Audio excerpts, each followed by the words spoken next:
Hi, this is Rick Eymer, sports editor of the Palo Alto Weekly, and we're here with Marquise Reid and Tate Tussing, two members of the Menlo-Atherton football team, the wide receivers and defensive backs.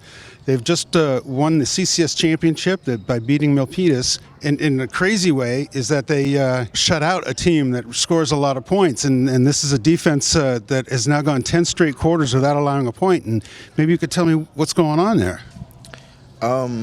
It's pretty much just like the way we prepare.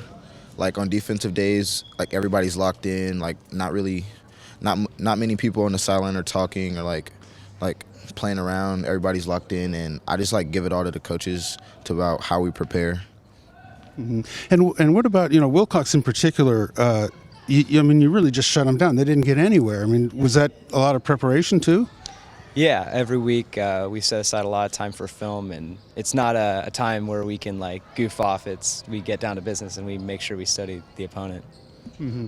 And one of the facets of this particular playoff race was beating Bellarmine after you had lost to him earlier in the year. Did you guys learn a lot from that loss?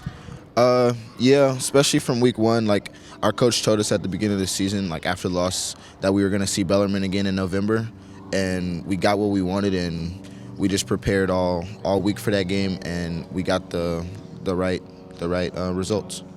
Yeah, and then Wilcox also, we started off the CCS playoffs with, scored a couple of touchdowns in the first half, but then after that you shut them down, and they're a pretty high-scoring team. What did you do there? Well, I think the big focus our coaching staff taught us was to face adversity well. And so if you go through a lot of our games, we start out pretty even in terms of scoring, and then we're just able to keep it going and not let that creep of doubt sort of slip into our head, and just sort of keep the foot on the gas pedal. Mm-hmm. And while I know you guys are great defenders, you're also pretty good with the ball. I know, Marquise, you like to return punts and kickoffs, and is that kind of a special thing when you get the ball in your hands?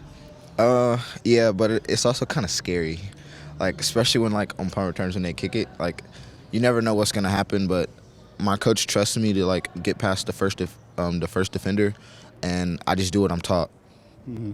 And one of the things that it was surprising, or not a surprise, but just very effective, was the 2 punt returns last week. And I mean, punt returning is dangerous, and is it just something that you know which way to go where your blockers are?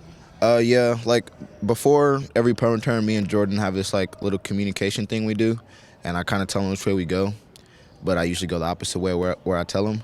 But he kind of knows, so it's kind of just a communication thing, and then it's just me trusting my blockers and what's in front of me. Yeah, and then on some third down passes, you got to make the first down a lot. And I know they go to you sometimes in those situations. What are those like? Well, it's just like we've done all of practice, throw and catch, and just becomes habit and routine. Yeah, and also, could you guys talk about your kicker a little bit? That guy's been pretty phenomenal lately. Yeah, Spencer Corona. He's a big part of our team. I mean, if I was the CCS commissioner, I'd give him Utility Player of the Year. He does a lot of things for us. He kicks, catches, punts sometimes. I mean, especially for kickoffs, he gives our kickoff teams a break. He just puts it in the end zone and they just run down there. Yeah. And then your defensive line, I know it's kind of, maybe we haven't talked enough about them. You have a pretty good defensive line. Yeah, absolutely. They're the run shut down line. Yeah, just lets us in the secondary take a break, really, because if they're able to get to the quarterback and put him under pressure, that makes our job a lot easier. Yeah. So we have Marquise Reid and Tate Tussing, our Athletes of the Week. Congratulations. Thank you. Thank you.